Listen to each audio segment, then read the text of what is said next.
Are you recording? Stop recording video. Button. Oh, hell yeah. Hi, RuPaul, I'm very excited. My new vocal stem the last 2 weeks, joined by Please Dawn, It's Christmas. Hi, welcome to the channel. I'm Margaret, I'm blind, and today we're gonna be answering questions while I slap on makeup. Who is we? It's just me here. Royal we, the royal we. Me? A princess? Shut up! Anyways, today I'm just gonna be practicing my makeup while I answer some frequently asked questions I get about my blindness. I actually tried to do this the other day, but I was trying out a new kind of makeup, new style. Well, not new, entirely new style. I was just trying out some new eyeshadow, like very brightly colored eyeshadow, and I could not concentrate on answering questions while I was doing that because usually I had to depend a lot on feeling and like counting out the amount of strokes I do while blending and blah blah blah. I was rambling a lot then. It was all over the place, and I'm rambling now. So let's cut to the chase. Also, I probably look really weird with the singular roller in my hair, but my bangs were really flat, so I needed to give them some zhuzh. While I put concealer on my eyelids to act as eyeshadow primer, because I don't have eyeshadow primer right now, to answer the question I get the most, and which a few of you are probably wondering about, because I said this is a Q&A. How I even got the questions, or how I even accessed the comments about my blindness. So I use something called a screen reader. It's a text-to-speech program that basically, when I tap on something on my cell phone in particular, or if I move through my computer using arrow keys and keyboard commands, things that are on screen, given that a website or app is actually built to be screen reader accessible, things that are on screen will be read aloud to me by like this monotone robotic voice. Editing, Margaret. Insert footage of that here. Q&A title 77 point. System font regular. Indentation level 0. How to do body. Indentation level 0. Your site. How much body. Indentation level. You still see? Empty line. Web slash body. Indentation level 0. Editing toolbar. Attachment. No web slash the. Page 2 of 4. You still see empty line. Web slash the. Hardest part of. Go line 4. You and how. Long did it take 2. Adapt. How do you body. Indentation level 0. Record videos. Editing toolbar. Record videos. Body. Indentation page 3 of 4. Record videos. Body. How do you read body. Indentation level 0. And respond to. How do you read? And respond to. Comments. YouTube. App switcher. YouTube. Action. That basic agenda block. Bullet. 1 month ago. Hi. I wanted to ask how long it took for you to adapt to losing your vision. Was the hardest part of your life to adapt to? At Brooklyn 124 DT. Bullet. 1 month ago. What's the hardest part about being blind for you? At 5 hours page 2M. Bullet. 3 days ago. Edit. Hi. What's one thing about the internet that is surprisingly hard for blind users? As I was saying, the program in general is called a screen reader, but it will have specific names depending on the device and specific brand of program being used. Like on my computer, I had to have a program put in called JAWS, but on my cell phone, which is an iPhone, there's already an accessibility setting built in called VoiceOver. This is the palette I'm using today. I'm pretty sure it's from Violet Voss. I got it as a birthday present like last year, and it's all different shades of pink. Can I describe them to you in detail? No. I know some of them are lighter than others and some are bolder, more saturated pinks, and then they also have varying levels of shimmer. Others are matte. I'm just going to pick some random ones today, squinting at this with my tiny bit of remaining vision. We'll get to that later. To answer a question that usually follows after I show people the footage of my voiceover, the speed works on like a percentage scale. Usually mine is around 90 to 100, depending on my mood. And that was not something I got instantly when I first lost my vision. That came with some practice. And of course, when I was first practicing with that, it was for practical everyday uses like emails, text messages. But to be honest, a lot of my screen reader proficiency, even counting the schoolwork I was doing on my computer, a lot of my screen reader proficiency actually just came from reading fan fiction. I was consuming a lot of fan fiction when I got home from school and during hospital visits. It's not like I wasn't already consuming a lot of fan fiction growing up. For a point of comparison though, I will show you the speed I started off with in that like first 2-3 weeks after losing my vision. It only took me a matter of weeks to start bumping up the speed to 80 and then 90 and then eventually 100. How do you read? And respond to. Comments? What's one thing body? Indentation level 0. Internet ads. Surprisingly hard. For blind users? Containers. Speaking rate 100%. 95%. 90%. 85%. 80%. 75%. 70%. And respond. How do you read? And respond to. Comments? And what's one thing body? Indentation left about the internet that's surprisingly hard. For blind users? To answer another question I frequently get before I get into how I lost my vision and all the nitty-gritty medical stuff about myself. Well, I say nitty-gritty. I'm not going to get into that much detail because, girl, I'm not a doctor. Before I get into that, though, if you're wondering how I'm even recording this, because it is related to my screen reader, basically with my iPhone, you know, when I tap it yaps, including when I record things on my camera app. So, hello, I'm trying to turn voiceover back on. Miss Ma'am. Okay, now she's talking. Usually to turn voiceover on and off, I have to tap my screen with 3 fingers. Although it's not fully turning it off. Like if I wanted to switch the entire setting off, I would just ask Siri to do that. But anyways, so when I'm recording videos, at least on my camera app, and I have voiceover on, it can tell me where my face is. Wait.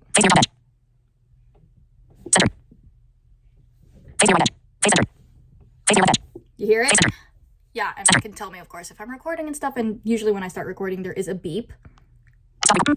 Yes. Let me just mute this again. There we go. As for editing videos, when I'm editing longer form content like this, I use iMovie, which for the most part is voiceover accessible. You'll read all the buttons and settings and things I can toggle with my screen reader, with my voiceover. As for when I'm editing on apps like Insta and TikTok, it can read buttons out to me, but I can't a lot of the time use them with my screen reader on. So I will actually fully have to depend on memorizing where certain buttons are after I've gotten my screen reader to talk me through the layout of things. And then I just have to strain the bit of remaining vision I have in my left eye, because if you're new here and didn't already know, blindness is a spectrum contrary to popular belief. Bookmark that for later. We're going to get into that later.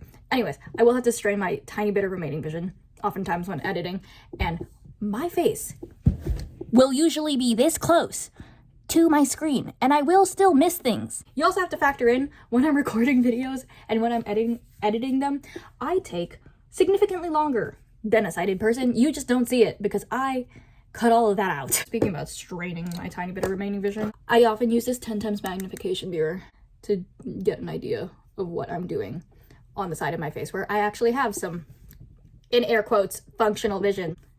And I also usually have to roll back to my window to get a view of it, in the daylight. To the window, to the wall, to the sweatshirt down. Actually, before I get into the whole story of how I lost my vision and all the details about like my remaining vision and blindness being a spectrum and blah blah blah blah blah, I keep talking about that, mentioning it and saying I'll bookmark it for later, but then I remember there's another question I should probably answer that's related to the ones I've already answered. I told myself I wouldn't ramble too much this time around. Oops. Anyways, back to screen reader related things. Someone did ask me a question about what is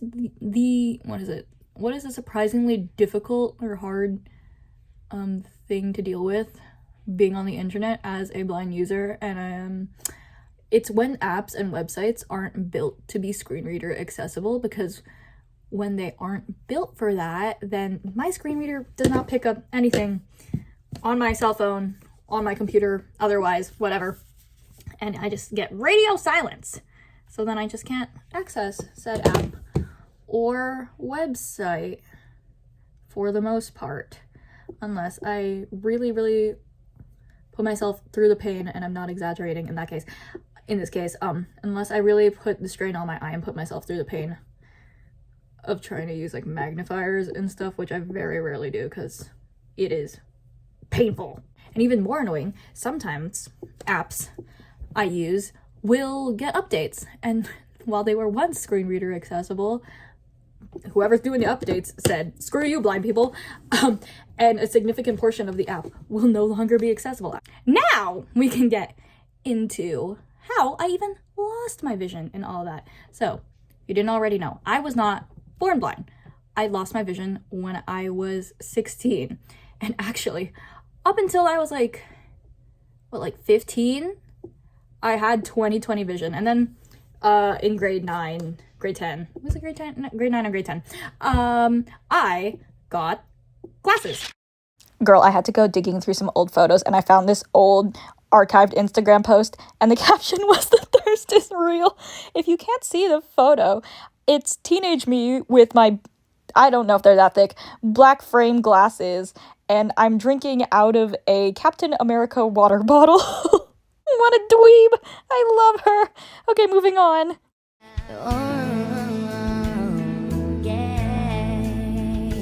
My glasses prescription was not that strong. In fact, I only needed it to read things that were far away on the board and stuff in class. About a year I was wearing glasses. And then in the summer between grade 10 and grade 11, I started to notice like, I'm getting headaches more frequently, and I do have to strain my eyes a bit more. Maybe I need stronger glasses. And my mom thought I was also having like a bit more light sensitivity and getting headaches. So my mom thought, oh, maybe I have astigmatism that was not caught before. So instead of going to an optometrist, she wanted me to go to the ophthalmologist, and we booked an appointment for that. And basically I was just like waiting the whole summer for that appointment, because it was at the beginning of the school year when we got that appointment, when that appointment was booked for. But before we could get to that appointment, surprise, surprise, some people, get cars for their sweet 16s. Others get really fun, huge parties, a la MTV, My Super Sweet 16. I was surprised months later after turning 16, because my birthday's in January, and this was September. I was surprised with losing my vision on the first day of grade 11. I woke up for school, thought, stuff's a lot blurrier than usual. That's weird. Maybe something's a little off and it will just like clear up through the day. Honey, you've got a big storm coming. It did not, because an hour later, I get to school and I'm trying to find my homeroom posted on the bulletin boards outside the office, so I could get to my homeroom class and then get my schedule for the rest of the year. I could not read shit on that board. I couldn't not even just like, oh, the text is a little blurry. I could not see the text, period. Like, I could just barely make out the white sheets of paper against the brown bulletin board, but like seeing actual lines of text, nigh impossible. Luckily, I arrived at school at the same time as my friends, so I just asked them to check. And then when we were all going our separate ways to our homerooms, I then realized I can't even see the numbers on the doors in the hall. So I had to ask for even more help. Now, lucky for me, as my panic was mounting throughout the day, not even throughout the day, just throughout that first class, and I told my homeroom teacher, they believed me, and then so did my other teachers the rest of the day. And I told my mom when I got home. And luckily, there was an opening at the ophthalmologist, so the appointment that would have been like a week later, 2 weeks later, got bumped up to the next day. And when we went, they went to go and check my eye pressure and were immediately alarmed. Basically, if you didn't know, you have fluids in your eye that should drain out pretty regularly. And with that, your eye pressure is affected. And the normal eye pressure should be between like 10 and 20. Mine at the time, when this happened, was pushing like 60. It was in the high 50s, maybe even 60, depending on which eye it was. The ophthalmologist immediately called other doctors that were in that day and had them double check. Then they immediately told my parents and I that we had to go to Sick Kids Hospital, which is a major children's hospital in downtown Toronto. So same day we were there, because they had called the ophthalmology appointment at, not ophthalmology appointment, they had called the ophthalmology department at Sick Kids to tell them, hey, we're sending this patient to you guys immediately because she's in pretty bad shape. All of these pinks are blurring together on my eyelid. I can just barely make them out, but when in doubt, blend them out. And maybe put more shimmer on. Now, where was I? Oh, yes. We got sent to the ophthalmology department at Sick Kids Hospital that same day. They checked my eye pressure, confirmed this is really bad. No wonder a bunch of your vision is missing, because you have a very severe case of glaucoma. And basically, glaucoma is an eye condition where the fluids in your eye do not drain properly, and thus eye pressure builds up. Now, a more mild case, a more regular, common case will involve, you know, like, it's just not draining properly. There might be a slow drip of damage over time, but if you catch it early enough, you really won't lose much vision, if any, at all. In fact, it's a genetic disorder, condition, what have you. And a bunch of my older relatives actually have it, and none of them have ever lost significant amounts of vision to it, and they managed to keep it at bay with just eye drops. Spoiler alert, I could not. And basically, when they were explaining this to me, rather than the slow drip of damage that regular milder glaucoma causes, mine was more like a dam breaking all at once. Hence why when I woke up for that first day of school, compared to like where I was the night before, just reading fanfiction on my phone and then DMing people on Insta without any hassle, without any issue, I wasn't even wearing my glasses. Again, my glasses before were just for reading things that were far away. Anyways, I keep saying anyways, sorry. Back to my point. Rather than a slow drip of damage that could be caught on early enough to prevent me from losing most of my vision, mine was more like a dam breaking all at once, and then once the floodgates were open, and just smack the lip, whoop, drop down, snap, and on that same day in the hospital, they had to tell me, "We're so sorry, girl." They didn't word it that way, but in my head, "We're so sorry, girl, but you're gonna be permanently disabled because there is no cure for this. There's no way to get that vision back. There are ways to prevent you from going completely blind, but you're not getting that vision back because it's permanent nerve damage." A bunch of my optic nerves just beep, beep, beep, beep, beep, snapping all at once. Gone in one fell swoop. snap, Why am I still doing my eyeshadow? I feel like that's enough. A little more shimmer because I want more sparkle. And usually once I tell people that that's my condition and there is no way for me to correct it, what follows is questions about like LASIK and getting glasses, and there really is no surgery to get my vision back. No, there isn't. Because I've gotten people asking me before, like, oh, what about like surgery, like LASIK and stuff that people do for cataracts?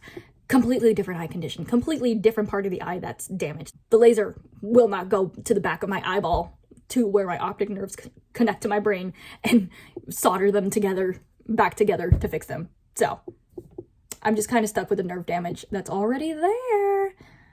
And as for wearing glasses, glasses are more of a surface level solution for vision impairments because, you know, the way that light bends through the glass will make certain things clearer, things that you need to be clearer.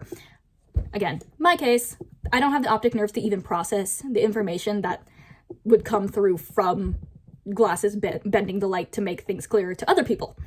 I am missing the wiring for that. And trust me, we did try out the strongest glasses prescriptions to see if the bit of remaining vision in my left eye could still use it, if it would make any difference, even just like a marginal one. No, absolutely not. I was too far gone. I'm just gonna put on my eyeliner now. And this I do off feeling. Basically, when I was told that I was now considered blind legally because of where I was medically, and we'll get into the difference, questions about what's the difference between legal blindness and full blindness and blah, blah, blah. I'll get into that later. Basically, after I was given the diagnosis and told that this is where I'm going to be for the rest of my life because there is no cure, I was also told, though, that there were ways to prevent me from going totally blind, which we immediately got into. So the first thing we did was prescription eye drops. I was on like 2 or 3 to begin with, and it did last a few weeks. And basically what the eye drops were meant to do was to keep my eye pressure down, bring it back down from where it was 50s, 60s, dangerously high, to a more normal, a number between 10 and 20, which would prevent more of my optic nerves from being damaged. Unfortunately, that would only last a few weeks, and when I went back in for a periodic checkup at Sick Kids, they noticed it was climbing back up again. I was like in the 30s and 40s, even though, trust me, my parents were very militant. Militant sounds kind of mean. They were very strict about me following my eye drop schedule to a T. Yeah, despite all that, though, my eye pressure started climbing back up, and then we had to start talking about surgeries. And in the meantime, I had to increase my eye drop usage to like, I think at my worst, I was like maybe on 4 or 5 eye drops in a day that I took at different intervals and different frequencies. And on top of that, I had to take these pills called Diamox, which were also supposed to lower my eye pressure, except they were not that effective, and neither were the eye drops. They were just marginally making my eye pressure lower, but the side effects from the Diamox were so ungodly horrible. I hated it so much. I've had to go back on it a few times since, because every few years, like, my glaucoma acts up again. Every time I've gone on Diamox, I've actually hated it way more than the pain of my surgeries themselves, or even like the fact that I've lost so much of my vision because they make me so violently ill. I'm not exaggerating. I would be frequently throwing up. I would be so nauseous that when I like told doctors and stuff, and they'd be like, eat a banana, it helps with nausea. I couldn't even keep down the banana that was supposed to help with nausea. One time in university when I had to go back on a Diamox when my glaucoma was acting up and I was waiting to go into surgery in like a week or two, it was like lowering my blood pressure rather than my eye pressure so much. I was walking between classes and I nearly passed out. Yeah, at my worst, I think I was on, like, if I remember correctly, because this was back in high school, 4 or 5 different eye drops that I had to take different times of the day, different frequencies, plus the Diamox, which I had to take 4 times a day with meals that I could barely keep down. Luckily, I did get surgery on both my eyes. Usually you do them one at a time, you don't do them both at once. And the surgeries, basically how they work is I have stints in my eye. They're tiny tubes to help with drainage and things. In this case, mine are just like very, very small versions of what you would get in a heart surgery. I think. I actually don't know what the size of the ones in heart surgeries are, but mine are so tiny. If I remember correctly, they're measured in microns, and mine, my first ones were like 70 microns. Don't quote me on that, because it's been for freaking ever, and while I was having discussions with my doctors about this, like, luckily, even though I was a teenager when I was first getting this done, I wasn't treated like I wasn't a participant in what was going on with all my medical decisions. Like, I was being treated as an adult. Thankfully, I know that's not the case with not even just all disabled children, but all disabled people in general. I've been doing my eyeliner for like, ow! Back to what I was saying about my surgeries though. So I have tiny stints in my eye that help with the drainage and keeping eye pressure down. I've had 4 eye surgeries since I was 16. So the first one in December of 2016, then the next one in January of 2017, then the third one in January 2020, and then the fourth one, what was it, like June 2022. And fun fact, every single time I've had eye surgery, I've been awake, because you don't need to go fully under for it. And they always ask me, like, do you mind that you're not gonna go fully under? Because, like, if you're only gonna go on local, we can book you earlier in the day and you'll be in and out faster. And also, me being me, morbid curiosity, I wanted to know what was up in the OR, so of course I said, sure, why not? It is still as traumatizing as you think it would be, even though I could not fully see what was going on, because I could still feel a bunch of it. Yes, I had anesthesia, so majority of the pain was taken away, but I can still feel them cutting into my eye. Hold on, I cannot. Can I do this? Well, can I put on mascara while I talk? I can't do this while I talk. Hold on. Mascara is on. Where was I before that? Tangent. So many tangents. So many. So yeah, while I can't see everything that's going on during my eye surgery, I could sure feel it. In fact, in 2022, I had another blockage. We tried to clear it. Did not clear. Then it turns out we came to the conclusion that I actually fully had to get a new stent, a new implant put in my left eye. So I actually have 2 in there. The original, which I believe is 70 microns. Again, don't quote me on that, because it's been a few years. And then the newer one, which is several times bigger. I think it was like 300 microns or something. It's way bigger. If you're wondering though, if I can feel the implants in my eyes, I could only feel them when they initially put them in while the wound was healing, because I had like big open wound. They are up on my right eye. The implant is up towards the upper right corner back here of my eyeball, and then for my left eye it's flipped. It's just the upper left corner back here where the implants are. I can't feel them on a regular basis though, unless I'm just so tired and my eyes are so strained, or like my one good eye is so strained that the pressure spikes, which I try to avoid as much as possible, because that could actually lead me to losing even more of what little vision I have left. Which leads me to the next most frequently asked question: how my remaining vision works. So in my right eye, I am close to totally blind, so much so that other than one tiny corner where I catch light and shadow and therefore any movement of anything there, other than that tiny corner, and when I mean tiny, I mean like keyhole, pinprick sized spot in my peripheral, other than that tiny bit, majority of my right eye gets nothing at all. My left eye though is very different. So in my left eye, I can see very blurry, vague shapes and colors. So imagine like a fogged up mirror or a fogged up window in winter. That's the best analogy I can come up with. That might even be like a bit generous, because I can't fully remember what that looks like, because yeah, it's been nearly 10 years since I lost my vision. From what I can remember of being sighted, those are the best analogies I can come up with. So that's what my vision in my left eye is like: vague shapes and colors, very blurry. And on top of that, you know, on top of the fact that I can't see detail and everything is just kind of like an amorphous blob of color, I have to heavily depend on color contrast to make out what shapes I can. Say I'm in a room that's all white, ceiling, floors, any other furniture, I will not be able to see shit in that room because everything is white, no color contrast.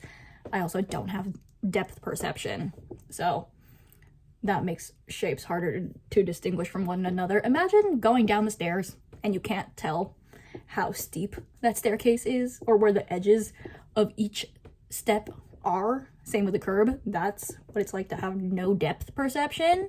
You can't judge the distance or height of things, like the space between. But color contrast does help me somewhat. Say like I'm going down a white staircase and the edges are marked out with black paint, then I will actually have a slightly easier time telling steps apart and making my way down. Or say I am looking for my foundation bottle on my desk, which is white, and this bottle is like brown and black. I'm pretty sure, like beige and black, whatever. I can make this out. Ooh, I just felt a drip of foundation. Yep, color contrast. I could just make out the glob of foundation that landed on my white desk. Woo! I also have a bit of light sensitivity. Light sensitivity will vary from blind person to blind person depending on eye condition. You might see blind people out and about in the world who wear dark sunglasses all the time when they're out.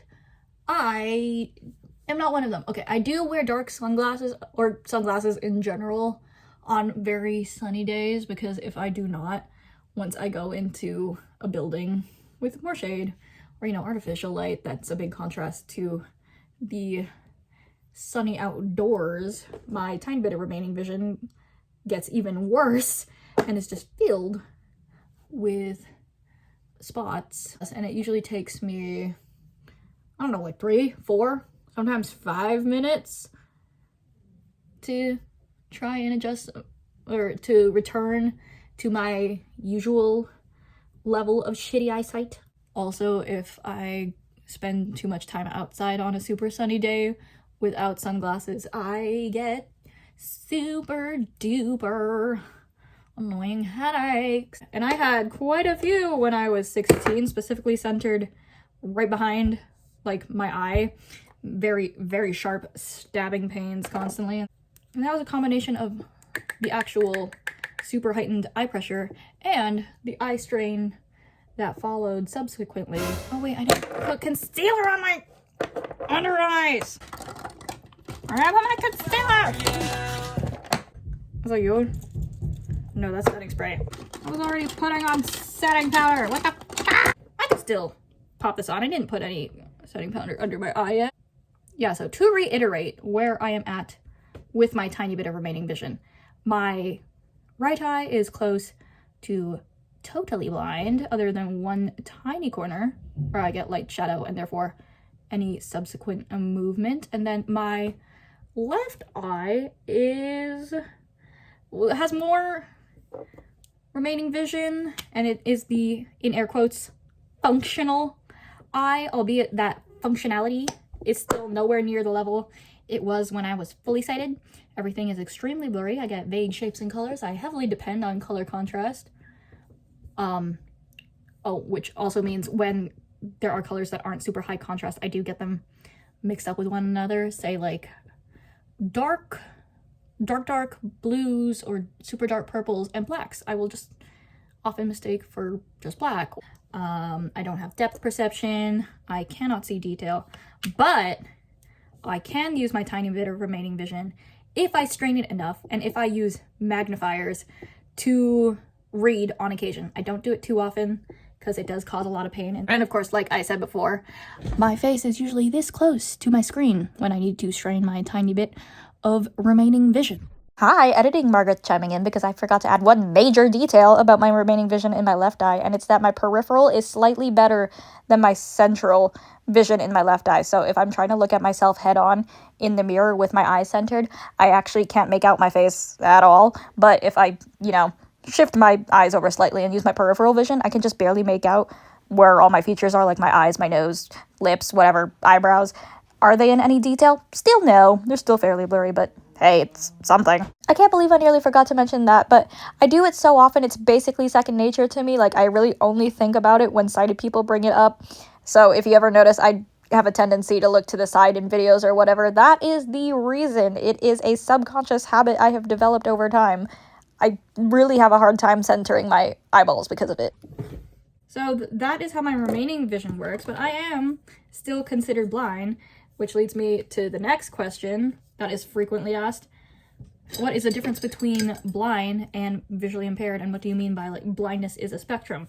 So when I got diagnosed, I was immediately told that legally, because of where I was medically, I would be considered blind for the rest of my life. And in Canada, and I believe it's similar in the United States from what like my American friends have told me, to be legally considered blind, you have to have a visual acuity of, sorry, I'm just like double checking that I put enough powder on. Where was I? I am just doing my base makeup now, which is mostly going off feeling and just routine. Tangents galore. If you enjoy tangents, this is the perfect place to be. If you don't, sorry, but this is how my brain works. It kind of works like a pinball machine.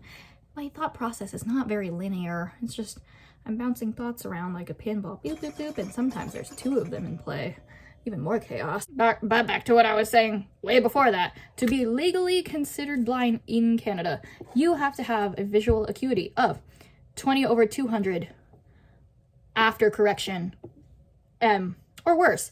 So, what visual acuity is basically, when you hear someone say that they have 20/20 vision, or when you're told that you have 20/20 vision, that means that something that is 20 feet away, you can see at 20 feet, the proper distance. For someone who has a visual acuity of 20/200, that means that something that someone with 20/20 vision can see from 200 feet away, you will have to be at 20 feet away to see. Now, of course, it gets a little more complicated depending on like eye condition and whatnot. In my case, from what I remember, it's been a while since I asked my ophthalmologist what my exact visual acuity is, but from what I remember years ago. Mine is 20/400, which is double the threshold to be considered legally blind. And that's just in my left eye, because you can't measure the visual acuity in my right eye because there's nothing really there to measure.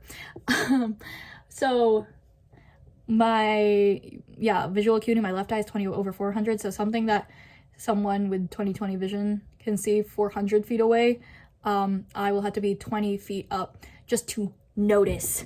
And when the requirement says 20/200 vision, 20/200 visual acuity or worse after correction, that means you've already tried to correct that vision, whether it be through stuff like LASIK surgery, other types of surgery, glasses, and even with that, it's still worse.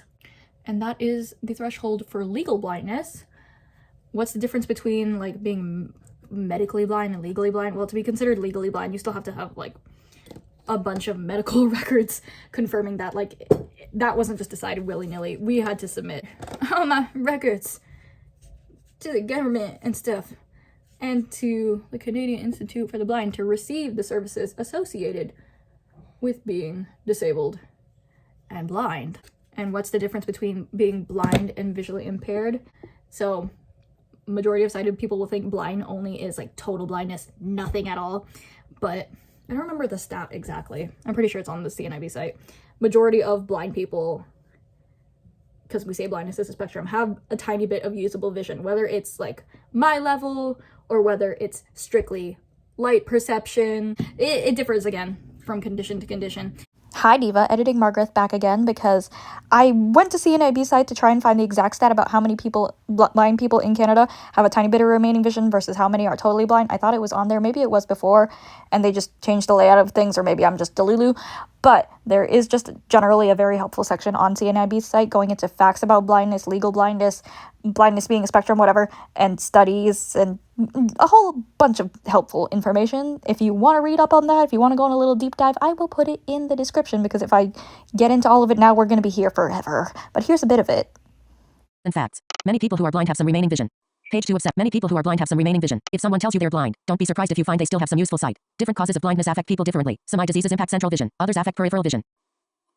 If someone tells you they're blind, don't be surprised if you find they still have some useful sight. Different people who are totally blind see only blackness. Back. Button. Back. Read more. There are many misconceptions about blindness and people who are blind. Women and men sitting on a bench. Page 3 of 8. Blindness in Canada. Heading level. Sight loss affects people from coast to coast. Read more about blindness in Canada. Visited. Link. Read more about blindness in Canada. Read more about blindness in today. An estimated 1.5 million Canadians identify themselves as having a sight loss. An estimated 5.59 million more have an eye disease that could cause sight loss. Here, you will find key statistics about blindness and its impact from coast to coast. From blindness by province. British Columbia, 200, Alberta, Manitoba, Quebec, Nova Scotia. Page 3 of Nunavut. Causes of the leading cause: cataract, glaucoma. Source. Share this page. Heading source. The cost of vision loss report. Legal blindness. Heading level 2.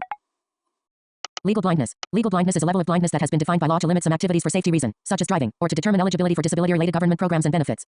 Someone is considered to be legally blind when visual acuity is 20/200, or 6/60, or less in both eyes after correction, and or 1 of 2. A visual field of 20 degrees or narrower, 2 of 2. List end. Not as much of the blind community as you would think is totally, like nothing at all, 100% blind. Hence why we say blindness is a spectrum, and why there isn't a huge clear-cut difference between saying blind and visually impaired. Because from like my experience and the experience of all my friends who are in a similar boat and on different parts of the blindness spectrum, we consider blind and visually impaired umbrella terms. So you can have like my level of vision and call yourself blind. Hell, I have some friends who will call themselves legally blind instead of just saying blind, but I find that redundant. And I've never been corrected by like any of my fellow like blind or visually impaired friends when I call myself blind, or even like my vision itinerant teacher, doctors, because the way I move about through the world, like using a screen reader and a cane. I didn't mention that yet. I have to use a cane when I go out. I also know Braille. It's still closer to functioning with like total blindness than it would be to functioning with the level of vision I had before I was disabled. So I still mostly consider myself blind. It's a matter of preference, honestly. I actually just prefer calling myself blind over visually impaired because it's just more succinct, for one. Visually impaired's a freaking mouthful. And second, I've actually had less positive experiences when I've called myself visually impaired. Not that it's an insult or derogatory, it's just that in the past, when I first lost my vision and my parents or anyone around me would interject for me and try to say that I'm visually impaired to people instead of just saying blind, just more straight to the point, those people would actually assume that I had more vision than I did. So then I had to explain myself even more and be like, no, I'm like actually more blind than you think I am. Like significantly. Can I have all my makeup done? Not yet. I haven't done my eyebrows. Are there any more questions I forgot to answer? Oh, last question I have been asked frequently is, what is the hardest part about being blind for you? Or what was the hardest part about being blind that you had to adjust to? Every time I answer this question, a lot of sighted people assume that it's the vision loss itself that was the hardest.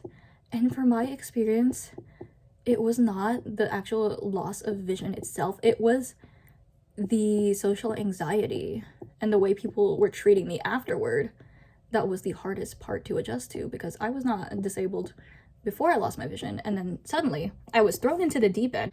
Like, I had to readjust a lot of my life, my routines, learn all these accessibility tools to gain some semblance of independence. And while that was difficult, the more difficult aspect was the way people would treat me when they would see these things, or when they would hear that, like, this was my situation. Oftentimes I'd be met with pity, which does not bode well for your confidence, especially when you're already an insecure teenager who already had to deal with the insecurities of puberty, and now your body has also gone through this major change. A lot of people will also treat you like a burden. I was lucky that, even though that thought often creeped into my head after I lost my vision, and I would have frequent mental breakdowns about being a burden to my friends and my family, especially since I come from an Asian immigrant family. I was born in the Philippines. We moved to Canada when I was 4 years old. So while I wasn't like super cognizant of my parents' sacrifices at the time when we moved, I became like very aware of it as I grew older. Not in like a negative way. Like, I very much thank my parents. I'm so grateful to them for that. And I very much admire them for what they went through.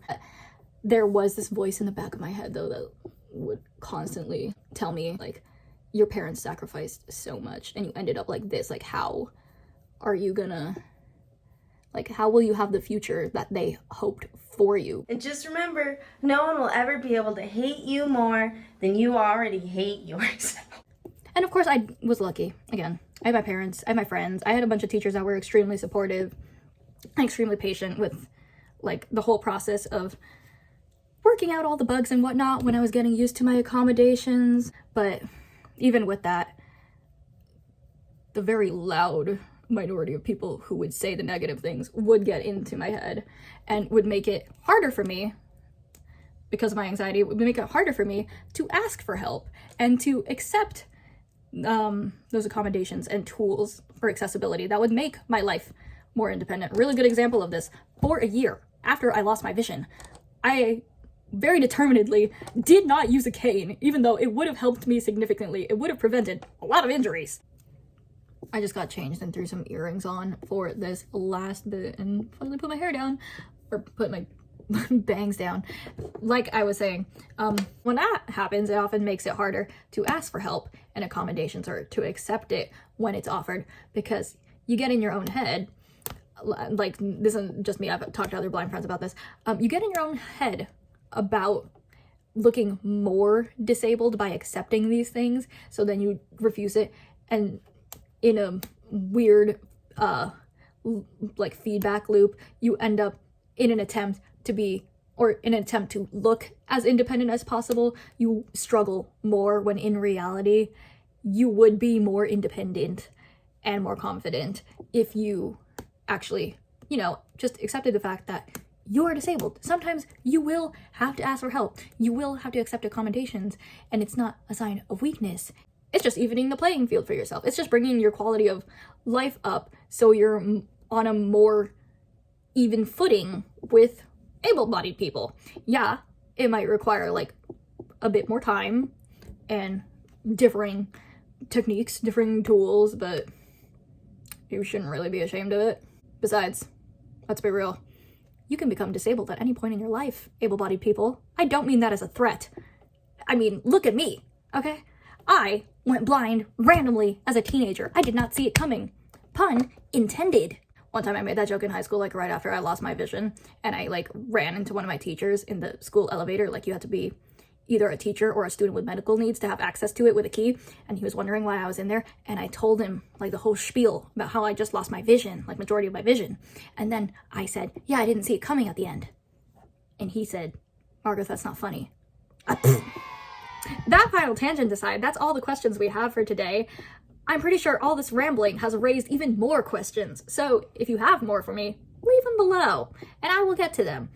Maybe in the comment section, maybe in shorts or even longer videos for the future. Subscribe if you want to hear me ramble some more. And if not, well, it was nice having you around here anyway. Bye!